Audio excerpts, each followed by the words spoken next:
it's Stacy with So Steady, and we are so excited to be back with another amazing educator.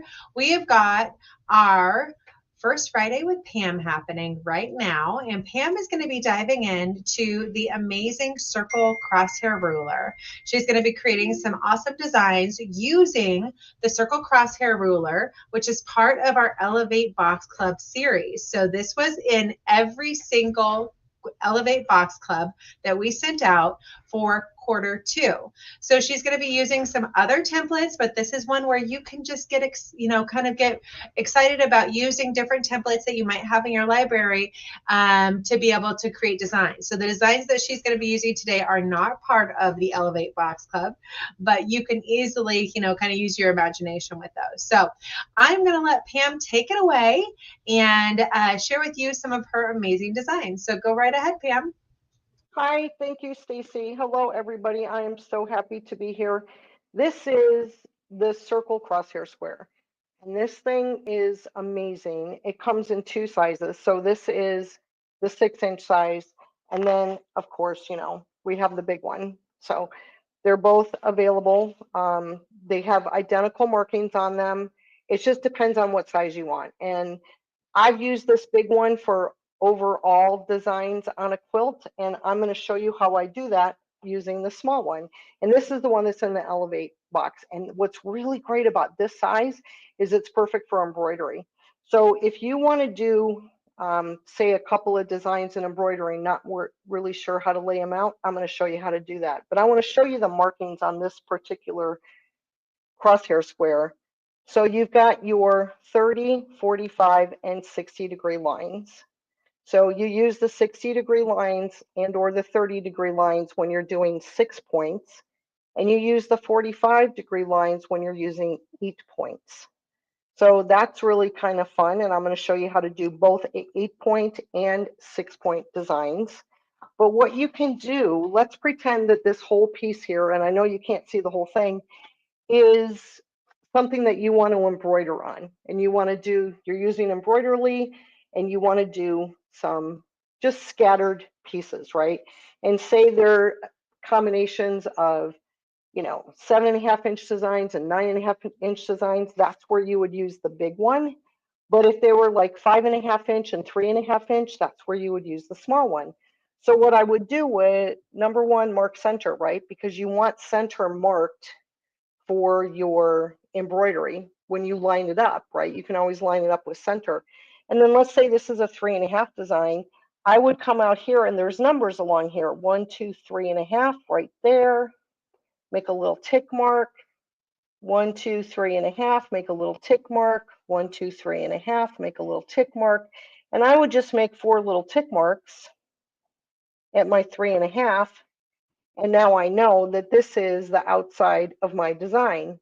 So I don't want to put another design right here because it'll stitch over it. So then I can come over here and I could do a 5.5-inch design, right? And I can have it, let's see, my 3.5 is right there. I can come up pretty close, do my 5.5 design, do my 5.5 markings, and of course, mark center. So that's one way that you can use this. And now you can put designs all over and stitch them out. They stitch out in, less than a minute, and you are done with your quilt. What I like to do is actually use the rulers. So I'm going to do this on paper first because I think it's easier for you to see than it is for me to try and do this with chalk. But remember, we had our lines, our let me put this over here because we're going to keep coming back to it, right? We have our horizontal and our vertical and our 60-40. So we're going to do an easy 8-point crosshair square. So I would mark my middle or not, and I would do my 4 points.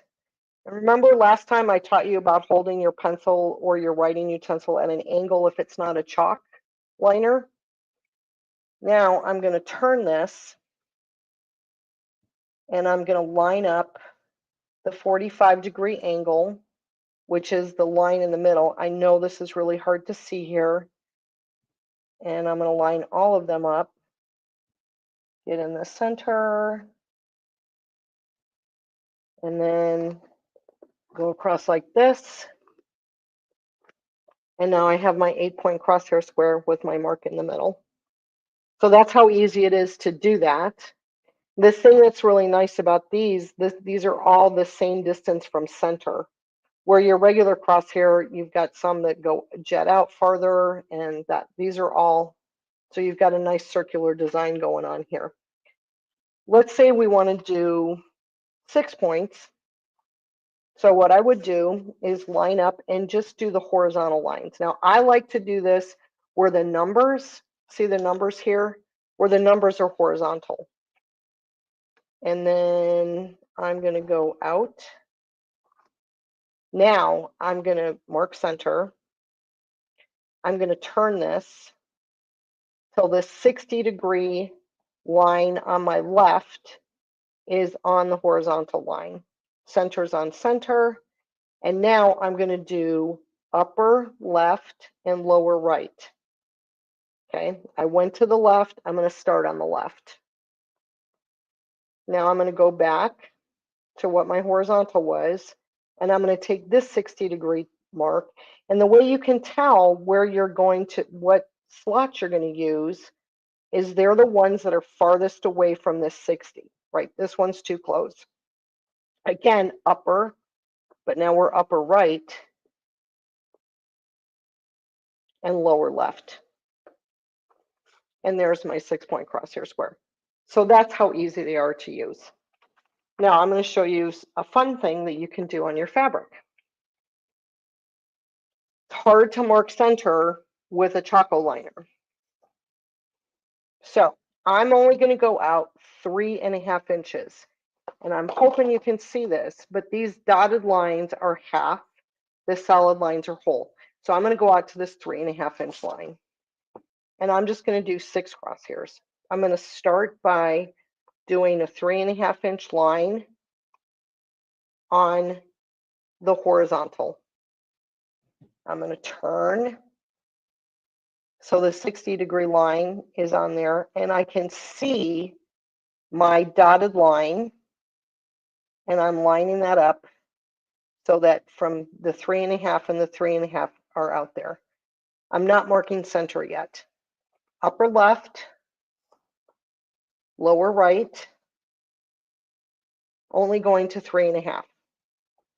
Go back to the horizontal, turn 60-degree on the horizontal. Again, I want my lines, everything to line up.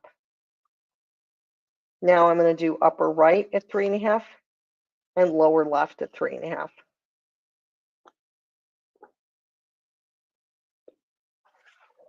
There is my design. Now I just have to connect these lines to find center. You could also start by making a center mark, but I find this to be really easy. So there's lines up here at the edge of your slots, and there's lines here in the middle. You just line those up, and now you have center and your 6 points. You do the same thing with the 8 points. Okay, so now we're going to switch cameras, and if you have any questions on the crosshair square, this would be a good time to ask them. Let me see if I can. I don't see any questions yet, Pam. Sounds good. I'm going to switch cameras. Oops. I'm going to stop my camera. I hit the wrong button. There we go. So I have laid out some markings because it takes a while to mark, and I didn't want you guys to sit here and watch me mark all day. So I've laid out some 6-point markings, and this could be an all over design on a quilt. Okay, I'm going to use 2 different sizes. Like I said, you could use 7.5 and 9.5. You could use 9.5 and 11 and 7.5. You could use all the sizes of the ones that you have. I'm going to use the 3.5 and the 5.5. I'm going to use the Spinifex number 10, which is this design. It's a nice oval. And I'm going to use the connector. This is the connector that I like. What I'm able to do, because this stops at 5.5, I'm able to do a design, travel to the next one, stitch out that design, travel to the next space, stitch out that design. I'm going to use the connector to travel from design to design. So I need a path. This is what I've got. I've got 1, 2, 3, 4. I've got 9 things I'm going to stitch out. So I'm going to start, I'm trying to think of where a good, like if I started here, that would work. And then I can go over here. So I kind of want to make a mark here. That's just telling me that I want to stop here and I'm going to start here. So, and I'm going to go like that. And that's just giving me a direction, which way to go. When I finish this one, I want to go off to this one. So I'm going to end, well, I could end here. And then I could start here. Go that way. And then I'm going to go up to this one. Yeah, and then we'll go that way. Oh, this will be fun. I'm going to end over here. I'm going to start here, connect that way. This one, I'm going to go to the center one here. So I'm going to stop it here and I'm going to start it here. I'm drawing lines because when I've done this on a larger quilt, you kind of get lost and I want to know where I'm going. So if I come in on this line and then I check for the next line, that's where I'm going next. So now this one, we can end here. We can start there. That's a nice little, just not very far. Then this one will end here. We'll come over here. That's quite a distance to travel, but that's okay. I actually need to get this right on the line and not, there we go. See if I can kind of erase that one a little bit. Because I'm going to stop my needle here, and then this is my center, and I'm going to stitch my design. You'll see this as we go along. It's really fun. Then this one, I can end here. This is going that way. This is going to go this way. We're going to start here. We're going to end here. And then we're going to go to here. So that's a line there. I think we're good. So that's how I mark my area. And I might do like a 24 by 24 inch area at a time and then stitch it out and then remark and then stitch it out. Or I may mark the whole quilt. It just kind of depends on how I feel. So now we're going to move the camera over to the machine so you can watch me stitch this out. I'll tighten this up a little bit. So if you haven't used the connectors, they are super fun. I keep them next to my machine all the time because I find them so useful. But the connectors are 2 templates that this one makes a loop that allows you to stitch and use a template to go to the next location. So it connects a design to a design. That's why they're called connectors. And then, so this is one of the templates. And then this is the other one. This one is my favorite, except for I really like the loop on the one I just showed you. This one is my absolute favorite. You don't have to use the whole edge of it, right? You can just use part of it. But I really like this curve on C. So I think this is my favorite. I'll use that one a lot. So I've got my 3.5 inch and I left my 5.5 inch at the table. So let's get that one. Oh, no, I didn't. It's right there. I left my,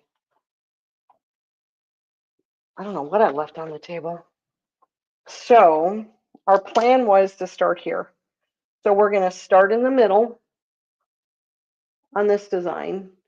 We're going to stitch around. We're going to stop here. So when I get to this one, I'm going to be in the middle. I'm going to have to do a petal and a half. Okay. And this is a 5-inch. I can tell this one's bigger than that. And so I'm going to pull my thread in the middle. And I'm going to start on this line here just so I can go around clockwise. That seems to work for me. There's two schools of thought. One is to go opposite, opposite, and the other is to go clockwise or counterclockwise.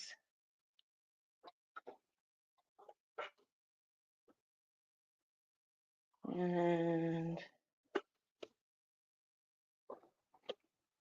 take a couple of stitches just to secure my threads. That way I don't have to hold them. Now, there's a line. Let me move my tape up a little bit. There's a line here on my template that's going to show me my needle point. Okay. This is coming from directly from the center here. So if I line that up on my line that's opposite of where I'm going, that's exactly where I need to be. I hope. So we're just going to go up and back. And I'm going to go clockwise. And there we go. I don't want to stitch over my threads. On a quilt, when I am done, I'll bury those threads.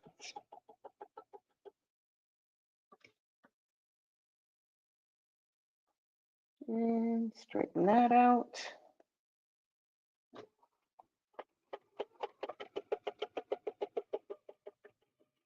I really love the different looks you get from using a 6-point and an 8-point. It's like you have, and a 5-point, you have all these different templates in one.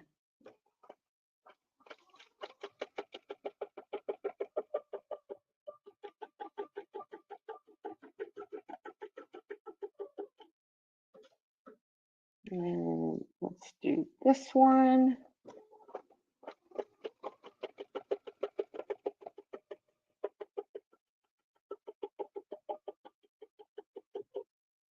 And then on this one, remember, we're going to have to stop out here. So what I'm going to do is I'm going to stitch out to the top, and I got off center a little bit. That's okay.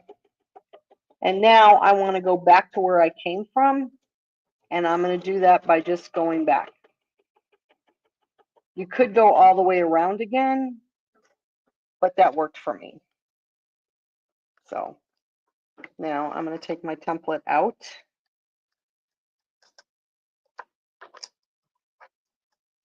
Put my tape back on my little keyhole so I don't lose it. And now I want to just stitch to this point right here. It's not very far. And I'm going to use my spacing gauge because I want to make sure that I get on there. I'm just not a great judge of where we're going here. Never have been. I have to use my spacing gauge. So I'm using side B, and I'm just going to stitch. And when I get to that point, I'm going to stop. And now this is the 3.5 inch.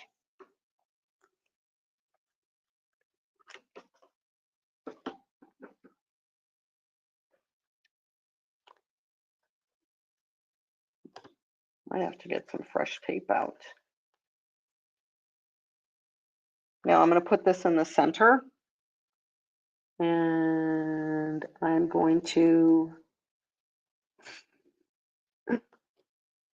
there we go. Okay, my line's in the center. I'm going to stitch around 1.5 times.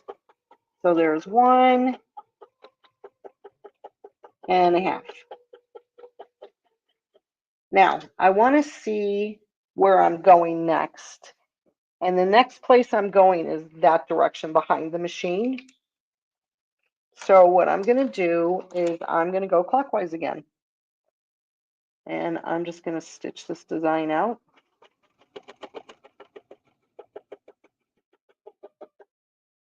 And I'm going to change a setting on my machine just real quick before we get ourselves in trouble. There it is. That one. And this one is down to there. Now my foot won't rise up. There we go. I was sewing clothes yesterday and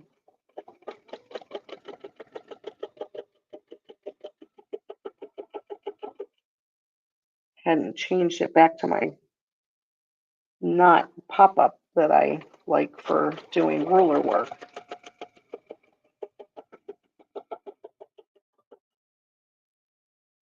Well, I still have one more to go after this one.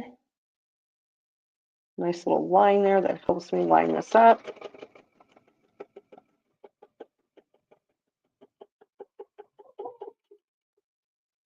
And now I'm going to turn this so you can see better. And I'm going to go to here. Again, I have to do a motif and a half. So the last time I went up, came back down, and went right back where I came from. And this time I'm doing 1.5 times.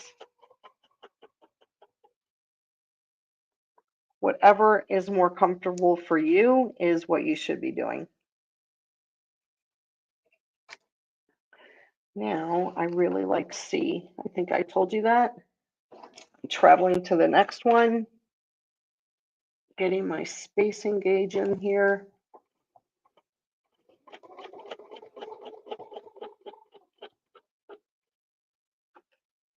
And this is another 3.5 inch. If you're using a bunch of different sizes, like 5, 7, 9, you may want to just mark them so that you know.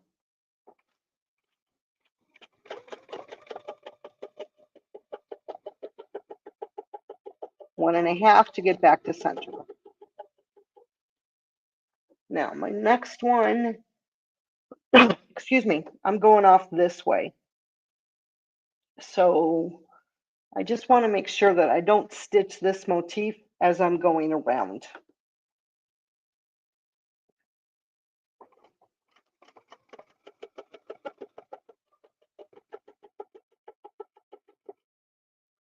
Let's go over here.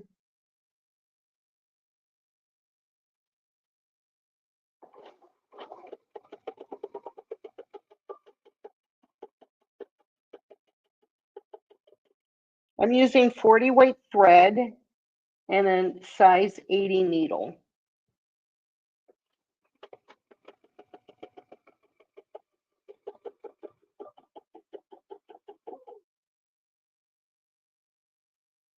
Remember, I want to skip this one. And go this way.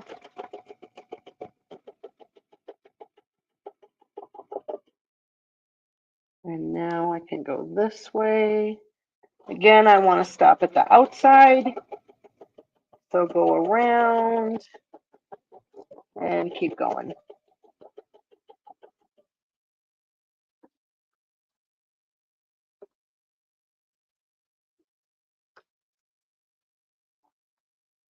I don't have very far to go here at all. So again, we're using C because I like it. You'll find a side that you like. These connector templates are just so useful.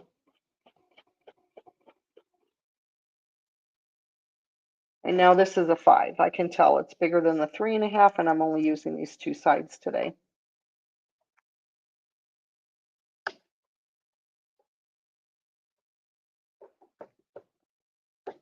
There we go.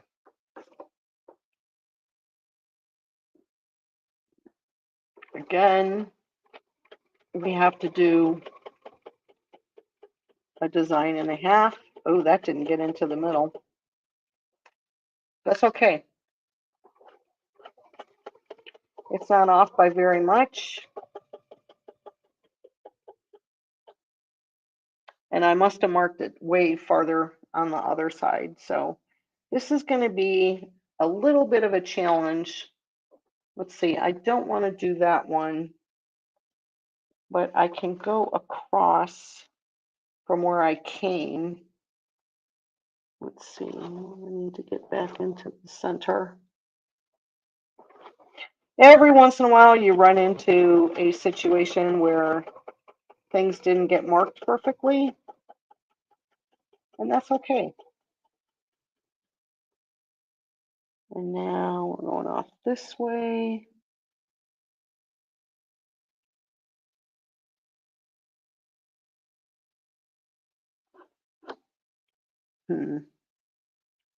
Well,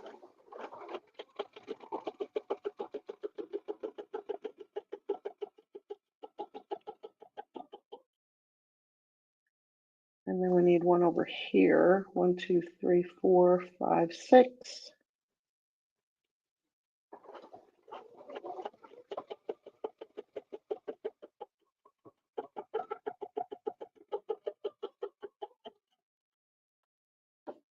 And then this goes opposite of that one.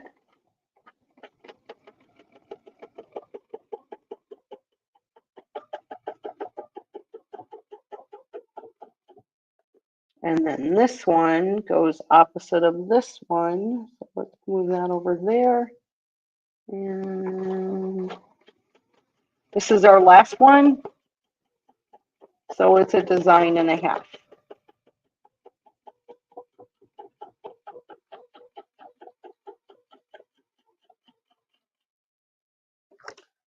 Let's see.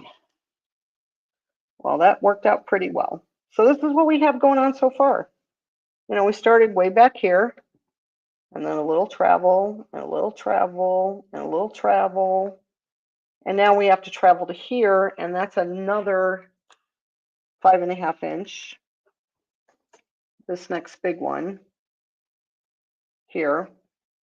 So we're going to need a longer part on our, let's see, that might work perfectly.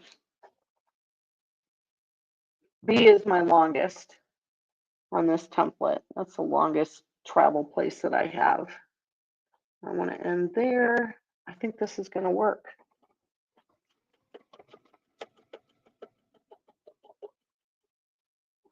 Okay, I have to take a couple of stitches. And this is another 5.5.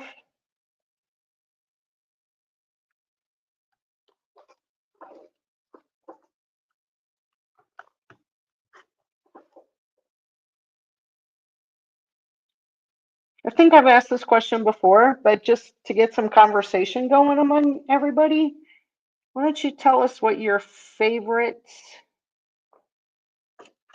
spinifex is? This is way off, so I need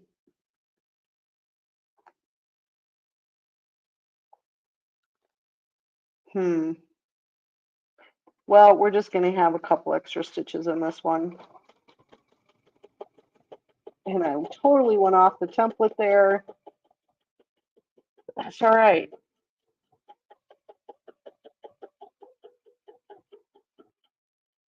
Now this one ends over here. So that's the one I have to skip.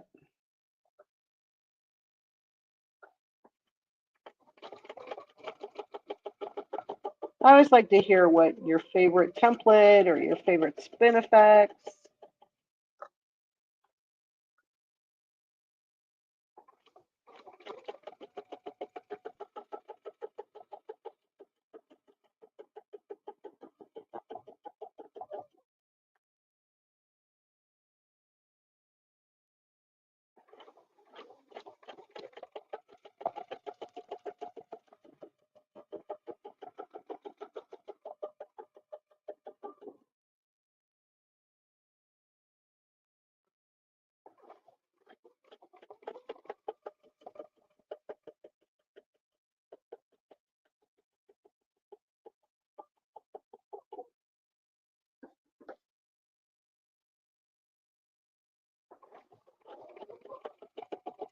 This is the last one.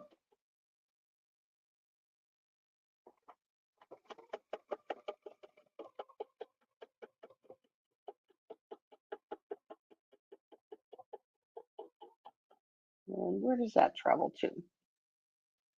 That travels to this one. And that's a 3.5.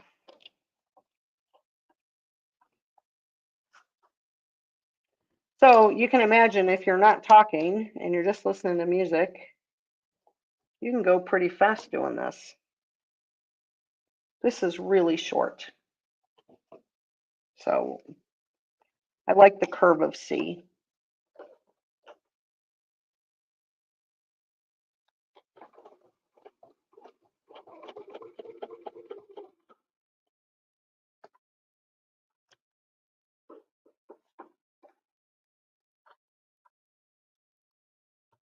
And this exits over here, so we can go counterclockwise all the way around. That'll be perfect.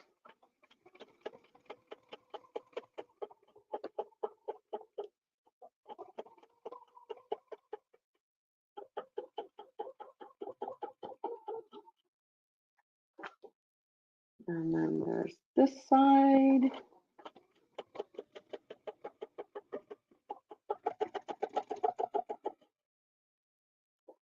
And then there's this one.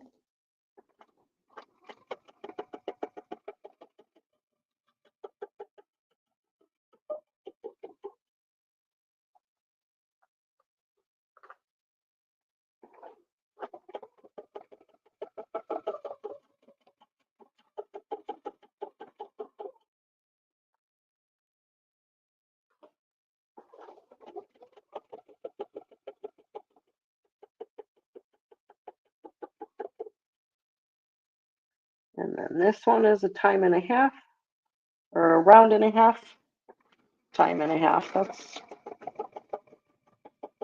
1.5. And my next size is 3.5.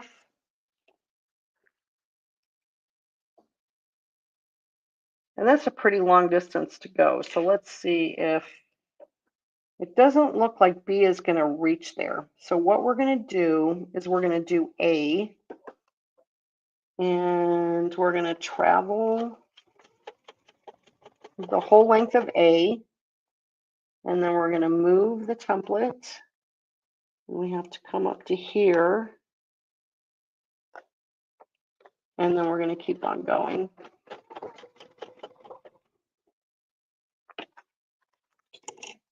And we have another 3.5.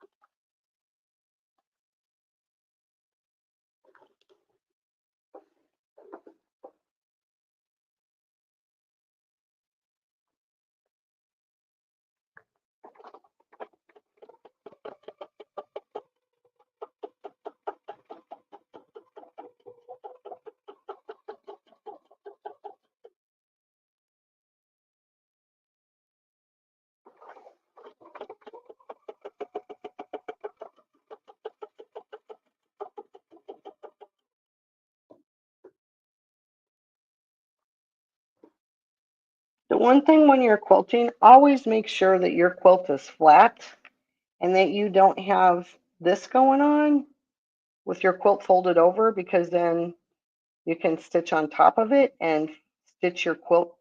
That's not good. We call those Dunlops where I come from. It Dunlops over.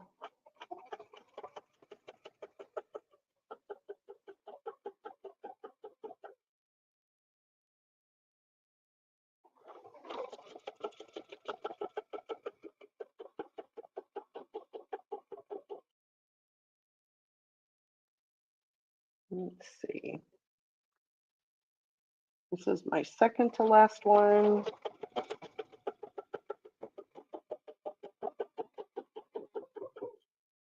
And this is the last one.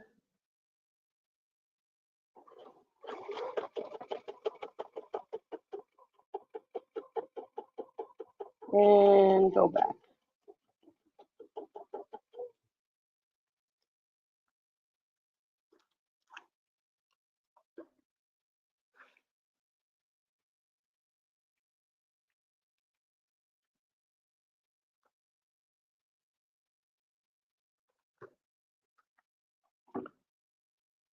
Let's see. We're going to use B because it's our longest. That's not going to get there.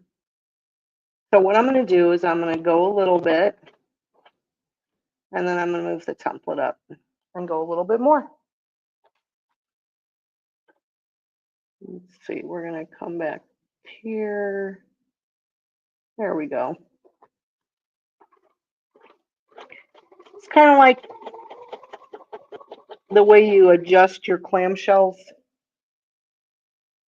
if you need to.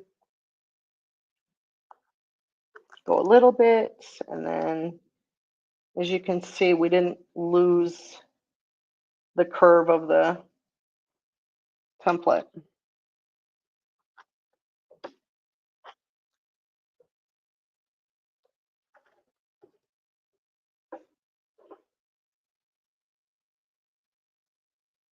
And again, I'm not in the center.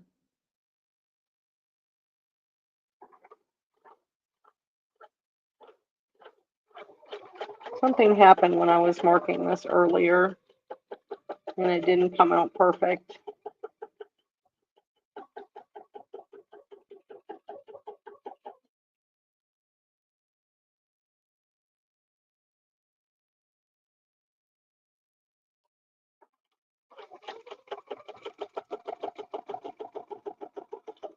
But when you're doing an overall edge-to-edge design, that kind of stuff doesn't show up.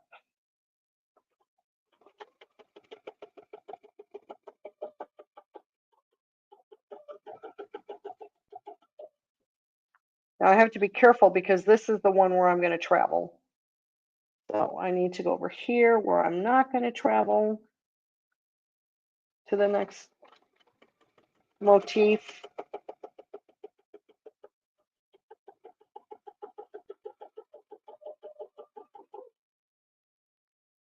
And then come here. So just a little reminder, there's a straight line coming from your needle. And that's what I'm using. I'm lining this line up here, opposite of where I'm going to stitch, on the line that's opposite of where I'm going. So I can see a little bit of it right there. I really encourage you to do your full markings and then play with your Spinifex templates and see how everything lines up every time you move your template. And then we're going to come up here. See where the vertical lines are. See where all the angle lines go.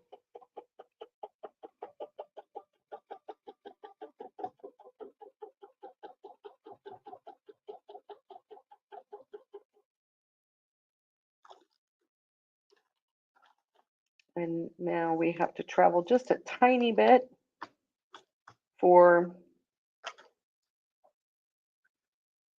this last part. And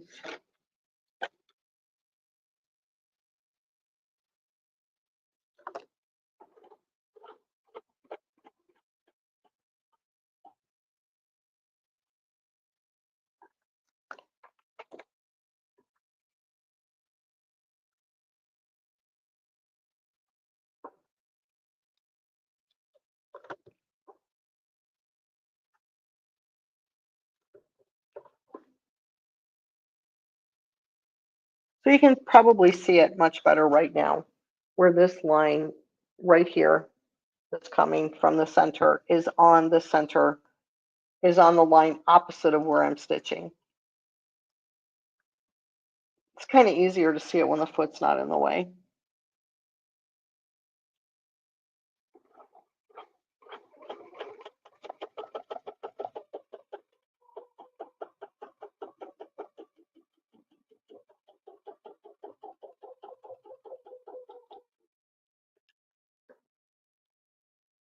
And then we'll go this way. Let's move the tape up just a little bit.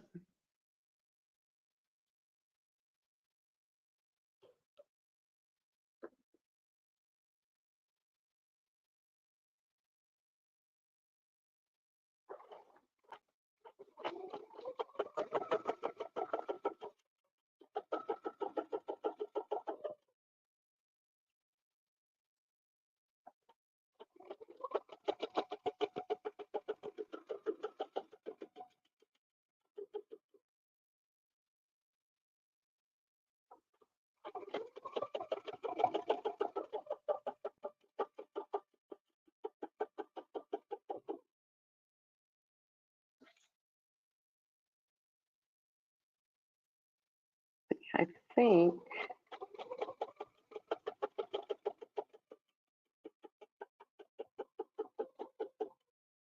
Is this the last one? Yeah.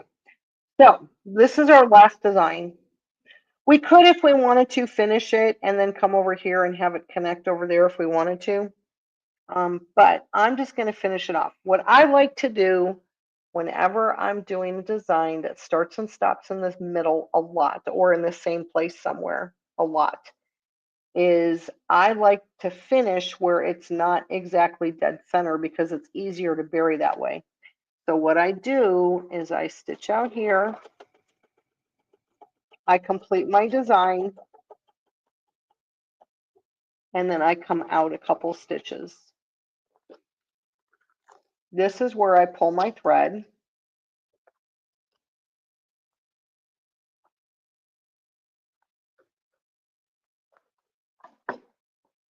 And let's see, raise my needle, raise my foot, pull the thread, hook it around my thumb, or hold it down with my thumb. Lower the foot, lower the needle, pull it all away. That releases the bobbin thread, and then it's easier to pull it up.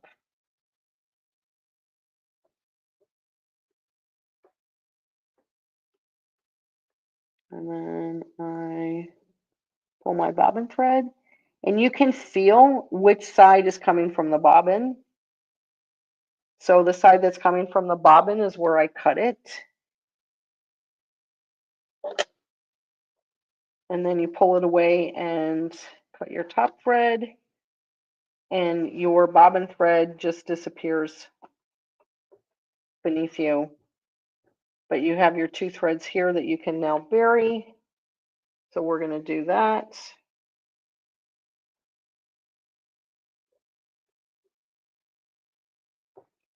And then, boom.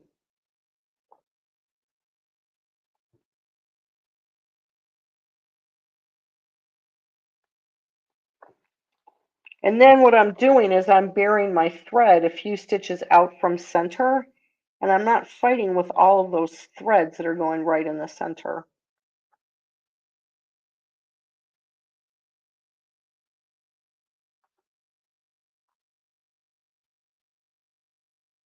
If you're new to ruler work, I always used to check the back to make sure, but now I can feel if my needle has gone through the back all the way. You don't want to do that. And now we go to the beginning. Now this one I'm going to have to bury in the center. Sometimes what I do is I start off center, go into center, and then go back around. And then I can bury my threads that way. Same thing, not being dead center where there's a lot of threads going in and out at the same place.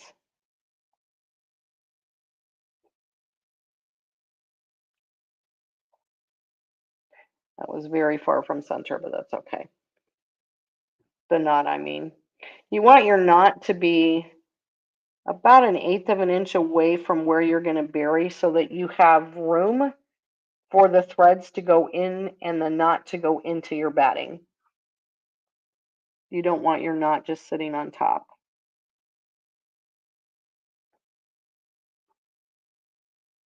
And if I'm nervous that I didn't get it, I just flip it over and make sure that I can't see the metal part of the needle. But I could feel it, so there we go. Trim that. Did I trim that one? Yeah. So here is, remove the camera a little bit. There is our overall design.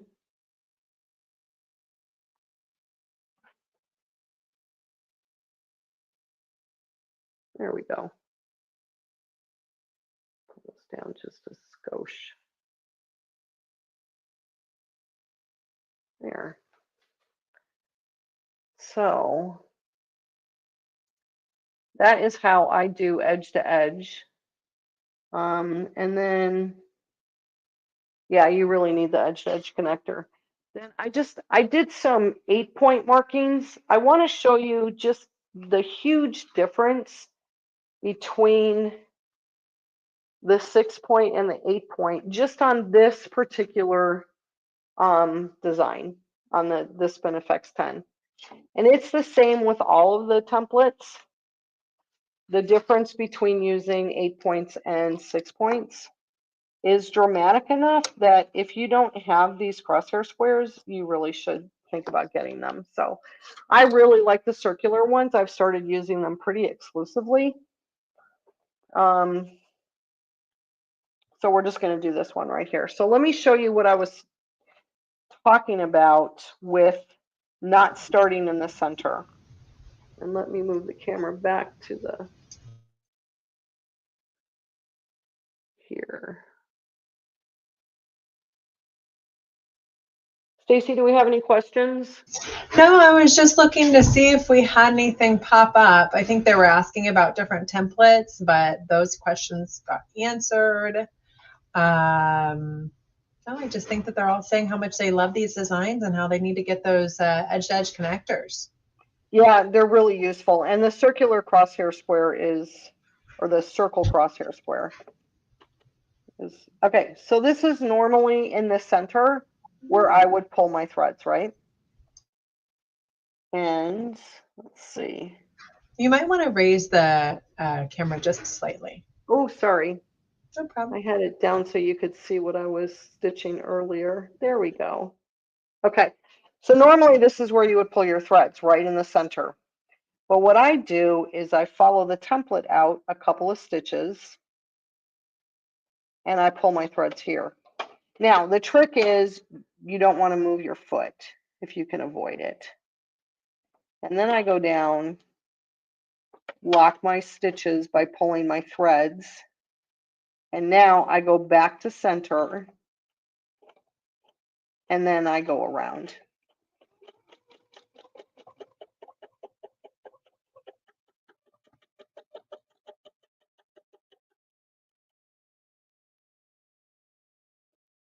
So now I have these threads here. I just want to make sure that I don't stitch over them. So this becomes another fun challenge. So you go around this way.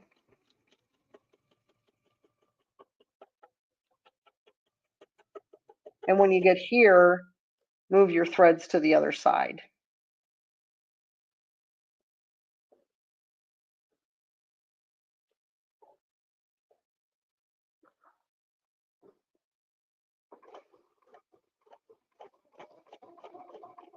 And then that way you didn't stitch over them. Now, when you get over here, you just take your finger or your stiletto, which is actually a better thing to do. I've got like 5 stilettos out now.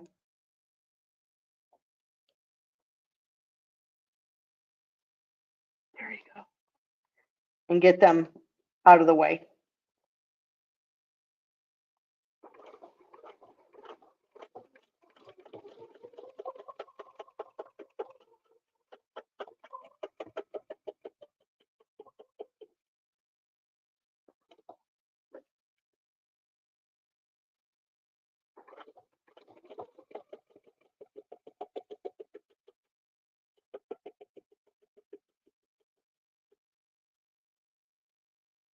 And then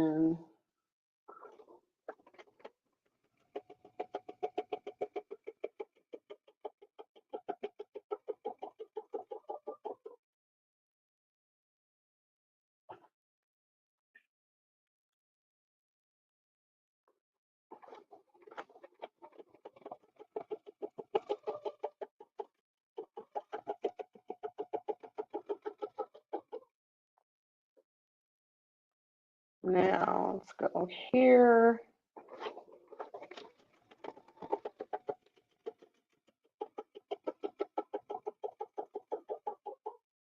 Now, the reason I give myself a roadmap is because now here I am not knowing where to go. Like this is really close right here. I probably would go to there. So if I were to stitch this out,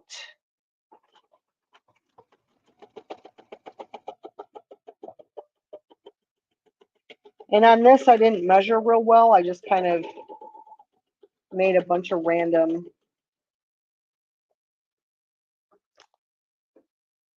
crosshair markings.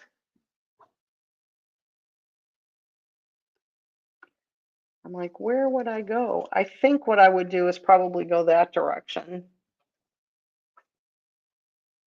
Come over to this one. And need my little guy here. So that's why I map it out. So I don't get myself in this situation where I don't know where I'm going. I never like to not know where I'm going, especially when you're doing like overall designs, because otherwise you're going to end up with a design not completely stitched, you know, like you're just going to get lost. Another little tip on these, and there I went too far, on the connectors is I've put sticky stable tape on both sides of the template so that I can have a curve that goes up like that, or I can have a curve that comes from the left and goes up like that kind of thing. So that's why I've done it on both sides. So then I would just keep continuing what I was doing, and I would make this an 8-point, but I want to show you just the difference. Someone asked if you could do that one more time. Oh, She wanted you to explain the beginning one more time. the beginning of what? The very center?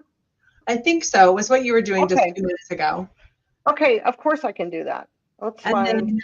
then the template that you had the arrows on, there was a question on what those arrows meant on your template. I don't have arrows on my templates. Maybe it was on the edge to edge. No. Oh, I do. There it is. That is. I don't have arrows on my template, Stacy, but look, there is one. I would guess that this is from another quilt that I was working on. And when I'm working and I come along and I go, you know, I really should have, I need a mark here. I need a direction as to where I'm going. Maybe it was that I always wanted to end in this part of the C and not end in this part of the C, would be my only guess as to why this is here. And then when I'm done, I just leave the sticker on the template instead of taking it off and putting it back with my other stickers, which I probably should do because I may need it again. So that would be my guess. But I want to go to a larger design to do the 5.5 so you can see it better. So I line my template up. And again, normally you would pull at the center, right? But what I do is I line my template up. I'm using the horizontal line here, the horizontal needle line, and the vertical needle line. And I'm lining that up on my crosshair. Then I come out a couple of stitches. Not a lot, just a couple. Lower my needle, raise my needle, raise my foot, pull my bobbin thread, lower my foot, take my couple stitches. Then I stitch to center, and now I go around.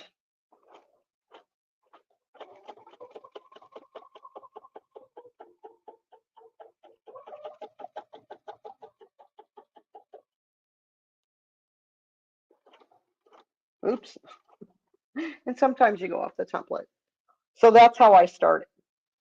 And then, as you can see over here, we'll go back over here. When I go to bury these threads, if you look, they're not in this center where everything is a lot of threads coming together. It's out here in the open. So it's easier to bury that way. So that's why I do it. And then when I stop, same thing. I stop, go back out a few stitches and do it that way. So I hope that answered the question.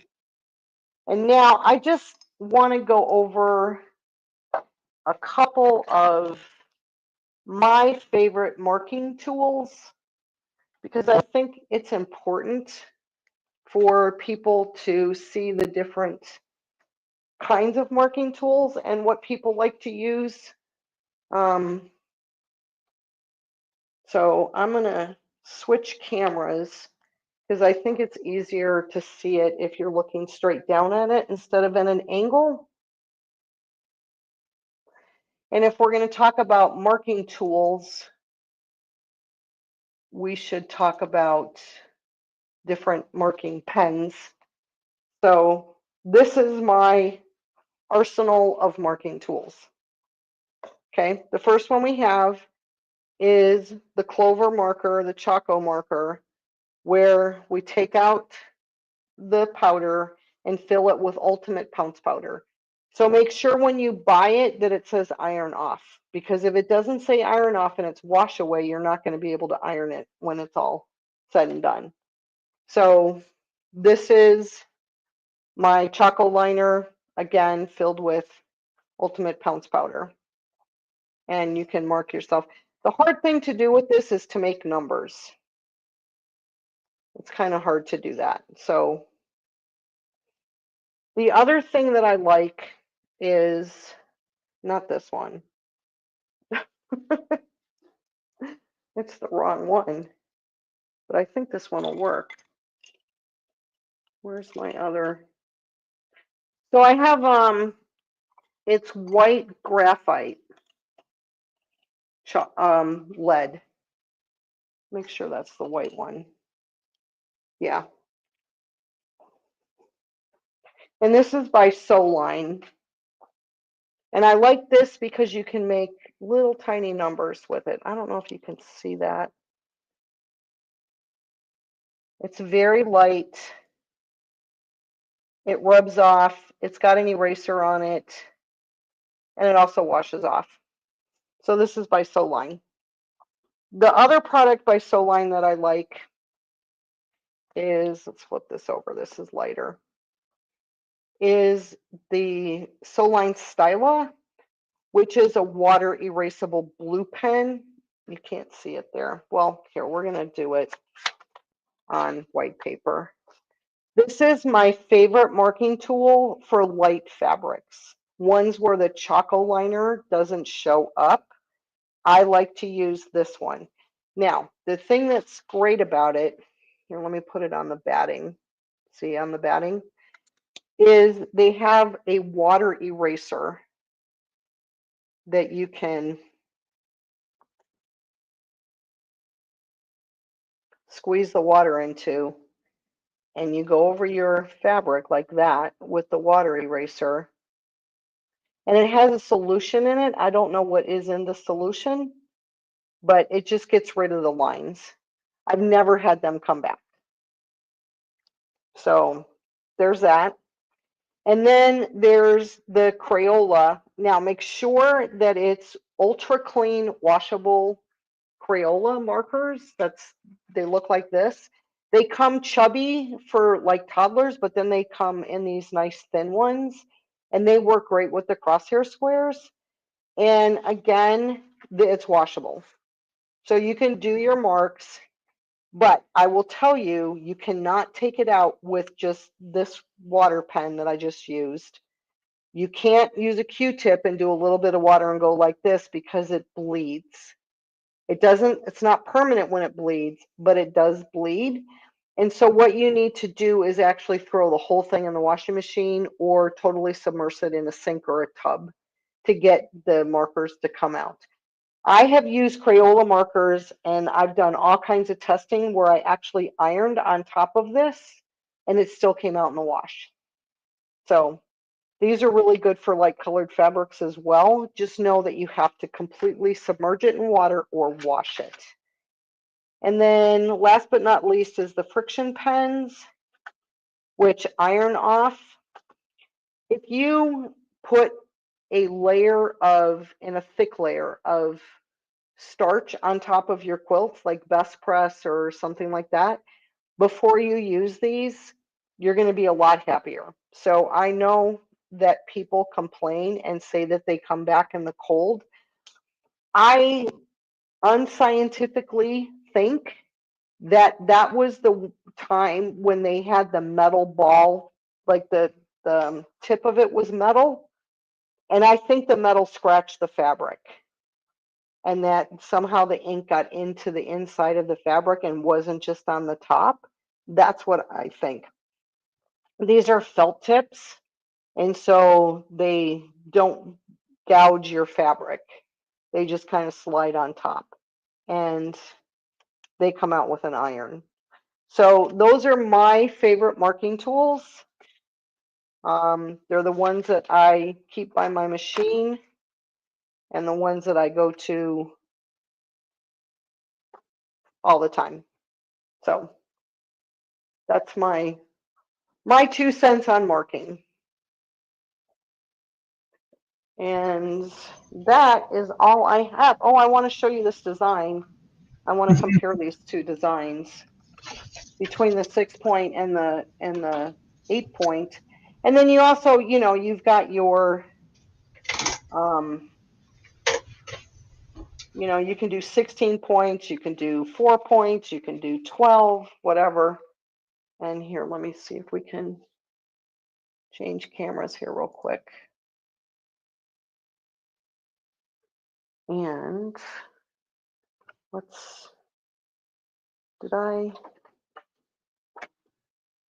yeah, I want to be able to move this. So you can see it's not a huge difference between the 8 and the 6. I'm trying to, this is the 8, and then this is the 6. So if we put them side by side, and honestly, you guys, the 6 goes faster when you're, let me move this up. There you go. The 6 goes faster when you're quilting. Just saying. So that is all I have. I'm just looking through people's questions. So I used the Spinifex number 10 and the circular crosshair square from the Elevate box, which is really cool, by the way. You should definitely get the box. It's a bang for your buck. Yeah, and while we are not offering the subscription sales at this time, if you are interested, we do have multiple resellers that you can actually purchase through all quarter long, so you can still take advantage of the box. So that's something that isn't always easily identifiable, but give us a call. We'll hook you up and yeah, get you going if you want to take advantage of that. We did also offer that deal day 20 today on those templates that Pam was showing off, so you can take advantage of that deal day 20 on the edge to edge connector set and the Spinifex 10. If you are interested, if you don't have the club box, or you are interested in getting maybe the bigger Circle Crosshair Ruler, both of those you can take advantage of using your Elevate Club coupon, which is inside of your club bag, club guide. It's at the top of every page. So if you're an Elevate Club member, you get an extra discount on those crosshair squares as well. So nice. Yeah, someone asked, what's the difference between the 32 ruler and the 12-inch ruler, circular ruler? 32. Oh, the 32 is not circular. It's square. It has markings like circles on it, so you can use it for that purpose. But the 12 is just truly a circle, so there's no square markings on it. Does that make sense? Yeah. Let me well, maybe we can compare like an image, a regular 12 to a circular 12. Let me Yeah. see if I Oh have, yeah, that'd be even better. because I don't, the ultimate, like the big giant one. I don't have that, but let's take, this is a 6 point, and it's a 12-inch, or the 12.5 inch, but for a 12-inch block. And let me move the camera again.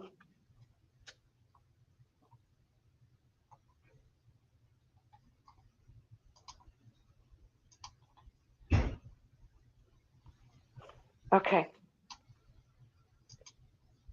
Does the 32, the ultimate 32, is it circular, or do they still go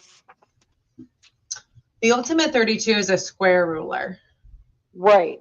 It's just got circles on it too. Mm. So it's got a lot going on. A Oh, lot. okay. Yeah, I So, can actually try to pull it up oh, on the screen. okay. I'm just marking 6 points on this. I mean, and you could come out here and stop on these lines, but there you go. So there is 6 points with that. But if you take this and you put it on here, you've got, see how some go to 10 inches? It goes to 10.5 here. But then if you look, the marks on the 60-degree angles go they go outside the 12. And that's why I think the circular ones work better when you're doing an all over design. I think it's easier to mark. Because even on the big one, you can come out and you can say, okay, I want to do, a 9.5 inch. And you have that here on the big circular one. So for an overall design, which I guess you could call it edge to edge, but for an overall design, I prefer the circular ones to the square ones. Because I want to know exactly where that design, how much space it's going to take up. And I can do that with the circular crosshair square, or the circle crosshair square. Yeah, Did you show a picture of the ultimate one? I'm gonna do that right now. I just need to bring it over here and then share my screen here. Present, share screen. All right, so this is the ultimate, guys. You can see it's got circle markings and square markings on it. Mm. So it's just got a lot going on. Yeah. And I'm going to be honest here right now. I love that there's a 32 marking in one, because there's a lot of designs that are really fun to do with 32, especially when you're talking about artisan templates and things like that. But when you're doing a lot of circular designs, 32 rotations in a quilt where you're going to go and do another 32 rotations, that's way too much work for me and takes way longer. Where this, if you're doing 6 or 8 points, you can get your quilt quilted fairly quickly. Yeah. Yeah, That's just my 2 cents. Just mark away. Excellent. Well, thank you so much, Pam. We're so excited to be able to continue to offer, education that's really relative to, or relevant to all the things that you got in your quarterly box. And, this is a really fun one. So it's fun to be able to show people how to use those tools. And obviously those edge to edge designs are really exciting to be able to create and just fill a quilt with. So excellent. Well, we look forward to more of the same. I know you've got a few more ideas lined up on using these great tools. So thank you so much for doing that. And we'll look forward to those future classes. Great. Thanks, everybody. Have a wonderful weekend.